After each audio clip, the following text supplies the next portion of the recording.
Bella, it's great that you've joined us today. You're an outstanding sportswoman. For me, playing for the first team at school was really important. When I came to sixth form, I had no idea what I wanted to do, and I was thinking maybe something along sports line.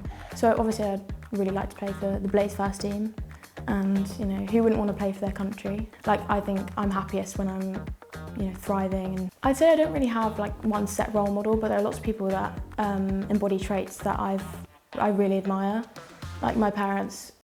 Bella, it's great that you've joined us today. You're an outstanding sportswoman, and I'd really love to jump right in and ask you when that passion for sport began. I mean, were you a child who was always really active, running around, or did that interest develop later on? Yeah, definitely. I mean, I was always playing sport when I was younger. I have an older brother who's only 2 years older than me, but we used to go to everything together, from rugby, swimming, to tennis, and like nothing really clicked. Well, I think I was good at them, but nothing was as enjoyable as I found netball and cricket and hockey. So those three sort of clicked for me. But yeah, I just sort of tagged along with things my brother did, and it was more of a social thing for me. At the Perse, netball and cricket have probably been your strongest sports, of which you've played in the first team, and this week you got more than half a century in an important competition, so congratulations with that. Tell me firstly about your passion for cricket and what you're doing at the moment and how that's evolved. I've loved cricket since I was really young, playing with my brother, and I think what drove me to want to be the best at cricket and stuff and just continue that was the fact that I was always playing in a boys' team, and I was the only other girl. I was the only girl really. Like, I'd rock up to a match, for example, and they'd be like, "Oh, it's a girl," and I think that really, spurred me on to just want to prove them wrong. And I think that's something I still have today, and also with just like encouraging other girls, like at school with the MCC game you mentioned, and that was such a big moment for Perse girls cricket history, I suppose. And to do that in such style and win one of the games was really good and really positive. It's really interesting that you mention about that you still feel there is that divide between the boys and it maybe being traditionally a boys' sport and girls evolving into the game and being very good. Yeah, I still play some boys' cricket here and there, but the girls' cricket's come on so much that I don't need to go to the boys for a high level, for example. That's just my competitive spirit with the boys. So there might not be everyone, but definitely me. I was always like wanting to prove them wrong. You've been selected for the Blaze Academy. Tell me more about what that means. It's a big commitment to start. Nearly 8 hours a week, usually in the winter, training up at Nottingham, Trent Bridge. Probably my second or third year in the academy setup, first with Sunrisers. But yeah, it's just an amazing privilege, and I love every minute of it. The girls are really great, and the support we get is immense. Like, it's so professional, and it's really a big step up from the EPP, for example, which is the one below. Because you've not just played a school cricket, have you? You were playing for Essex at 15. Essex was a massive stepping stone for me. It was like my first ever proper, obviously county, but it was my origins in a way. And you love netball too, don't you? It's not just about the cricket. Mm-hmm. Yeah, netball's been a massive part of my life. Arguably I was more inclined to netball when I was younger. But I think as it progressed and stuff, I realised, I want to do them both, and I wanted to do them both to as long as I could really. And I managed to do that, which is one of like my biggest achievements personally, with playing with London Pulse and stuff. So that was really great. And the school netball as well, being first team captain this year was a real privilege, and the girls were great and super supportive, with Mrs. Jones as well. So a real positive. How has a sport as well as your academic work balanced out? Yeah, so it's been really challenging at times to juggle them both. But I definitely think I'm quite driven with my time in a sense that, say I have training on a Sunday, like I know that Monday morning when it rolls around I'll really use my time well. I'm quite good at just knuckling down and revising and just getting it done, because that's just what you have to do if you're busy for like 3 of the other days of the week, for example. But yeah, I just think organisation is genuinely key. It's a cliche, but yeah, I just think being organised, like planning ahead, is my biggest top tip.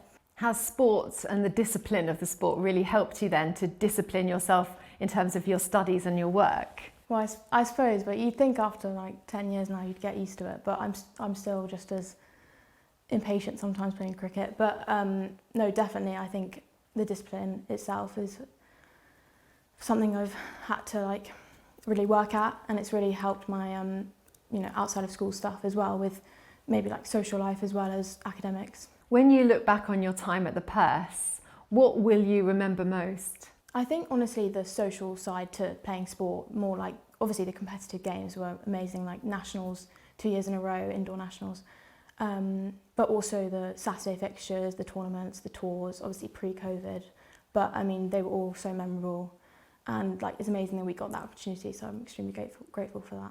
What would you say to young people that look to you, want to perhaps follow a career in sport or follow in your footsteps in terms of cricket or netball, as a woman, as an athlete? What would you say to them? Keep the balance going for as long as possible. Something, as I mentioned, I was really proud of what I've done with hockey and netball and cricket. I played hockey county level up until under 17, and although it wasn't like the most enjoyable thing, I definitely made myself do it because I knew it was good all-round fitness and stuff like that, and keep the balance going and have perspective as well. Everyone has bad days as well, so don't just lose a dream because of a bad day. You're off to university this year. You've chosen international relations and politics rather than a sporting degree. What motivated you in that way? When I came to sixth form, I had no idea what I wanted to do, and I was thinking maybe something along the sports line. But I took politics A-level and I really enjoyed it, and I just really liked the idea of doing that, and I thought maybe I could just try and do both. As I say, it's about balance, so I'd really like to balance in the future my university and sporting career. And what might that sporting career look like in terms of your ambition? So obviously I'd really like to play for the Blaze first team, and who wouldn't want to play for their country, so that's obviously a goal of mine. But yeah, I'd just say those two for now. What motivates you each day and helps keep a perspective on life for you? Being the best at everything, to put it bluntly, really. Like, I think I'm happiest when I'm thriving and the best at what I do. So whether that's academics or sport, that's what drives me to get out of bed and do that extra training or do that extra piece of homework, or it applies to all areas of life, I think. Are there any people in your life or somebody you can think of in particular that's really inspired you or is like a role model to you? I'd say I don't really have like one set role model, but there are lots of people that embody traits that I really admire. Like my parents, I'd really hope to put in the effort and the commitment they have for my sport, for my children, driving me like to the ends of the earth basically for a cricket match. Seems slightly ridiculous to some, but actually it's just something that I'd really like to do for my kids.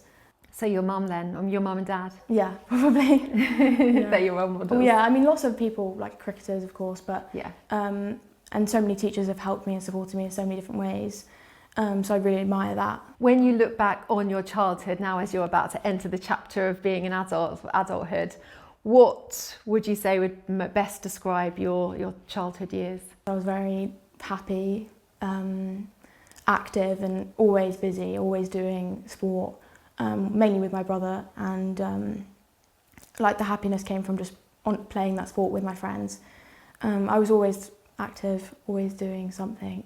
But yeah, it was a very happy childhood. My final question, we're asking all of our guests just to share some words of inspiration. It could be something you've learnt from an experience you've had, or a famous quote that you perhaps live by, or is there something that you'd like to share that would really help or inspire other young people who might be watching or listening to this?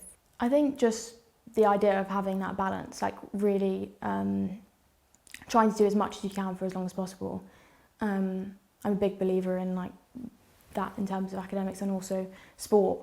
For example, doing hockey and netball and cricket as long as possible.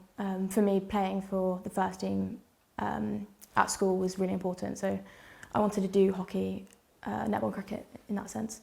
That's brilliant. Thank you so much for your time and good luck. Thank you.